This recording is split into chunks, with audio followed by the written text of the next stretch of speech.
E agora, dirigente, com Paulo Campos.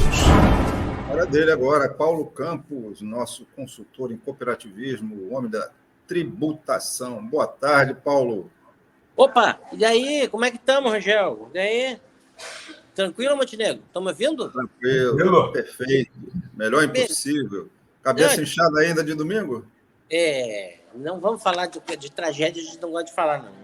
Até porque tem um botafoguense aqui, né, Cláudio Rangel? Não foi legal o negócio não foi legal. Mas depois que o Renato... Vira página, vamos lá.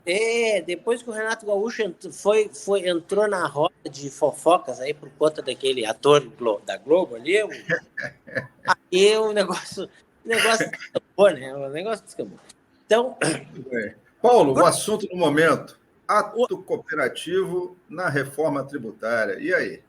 Pois então, existe um preâmbulo rápido aí, fazer análise crítica é um trabalho confortável, né? O crítico ele tem um trabalho confortável. Mas há momentos que são mais confortáveis que outros. Tem o antes, o durante e o depois. Se nós fizermos um paralelo com o futebol... Antes, você faz uma projeção. Então, se você acertar mais ou menos, você já está bem qualificado. Que foi o caso do Luxemburgo lá no 7-1 da Alemanha, que ele disse antes de começar o jogo, o Filipão botou quem? Trocou fulano? Botou na onde? Perdemos o jogo no primeiro tempo. No mínimo por 3-0. Então, acertou na mosca. E tem o durante. O durante é quando você faz uma crítica daquilo que está em andamento. Mas ainda assim você tem uma projeção aí. Mas o mais confortável é você fazer depois a crítica. E aí é fácil. Você contar a história é o que nós fazemos aí no mundo. A humanidade, uma boa parte da humanidade faz isso no mundo da pesquisa, né? Entender os fatos e evidenciar uma realidade diferente daquilo que se senso comum vê. O que é importante saber é o seguinte. Por isso eu vou dar um enfoque um pouco diferente. Porque todo mundo falou aí, o presidente da OCB do Distrito Federal foi muito feliz, inclusive, na colocação dele, seria chover no molhado. O que eu acho importante, que não está no cenário das discussões aí, e eu vou falar sobre o ponto de vista da contabilidade especificamente, é o seguinte: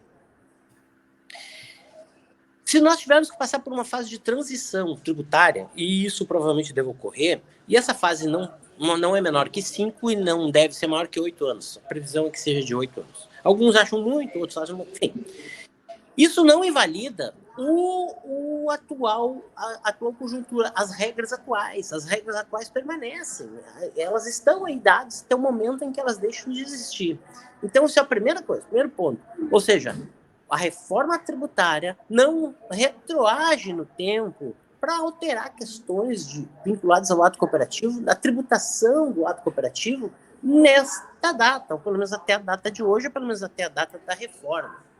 Então, valeu. Se tiver uma transição, os efeitos podem perdurar por um determinado período, até que essa transição vá ocorrendo paulatinamente, dependendo de como vai se desenhar a reforma. Então, essa é a primeira coisa. Segundo,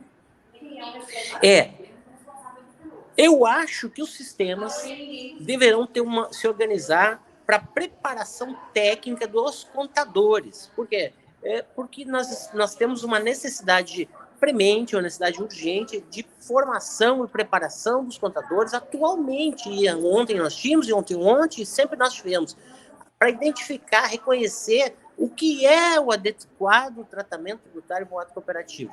Lá que é constitucionalmente previsto, a doutrina do direito traz isso muito bem desenhado, entendeu? O adequado tratamento tem um conceito doutrinário bem desenhado pelo direito cooperativo. E, mais do que nunca, precisaremos de informações, de preparação técnica dos contadores e dirigentes para compreenderem a transição, para compreenderem um novo cenário que se projeta em tese, em definitivo. Claro, falando em definitivo, nada fechado, as coisas mudam sempre. Mas este eu acho que é o principal ponto. E não vamos criar celeumas ou mitos, como, por exemplo, mudanças retroativas no tempo, ou projetar créditos em cima de coisas que nós não sabemos ainda como é que vai ser. Então, nós temos que esperar a coisa se consolidar. Normalmente, temos que esperar a coisa consolidar para depois nós tomarmos as nossas decisões. Grosso modo é isso. Eu acho que o mercado é o suficiente por hoje. A gente vai bater isso aí agora até, né? Vamos trazer toda semana aí para... Agora, esse é o assunto do momento, né? Então, vamos aguardar os próximos passos. Muda a nossa vida. Mas eu estou acompanhando e estou com os demais aí analistas reconhecendo que a OCB está fazendo um trabalho brilhante na representatividade dos interesses das cooperativas brasileiras e especialmente dos cooperados. Então, nós vamos, com certeza, garantir um adequado tratamento ao ato cooperativo. Perfeito. Então, Paulo, para te presentear, vou chamar para a nossa conversa uma das grandes articuladoras desse processo da tramitação lá, junto à Frente Parlamentar Cooperativista, que é a Fabiola Nader Mota, gerente nacional da OCB. Vamos aqui dando continuidade ao quadro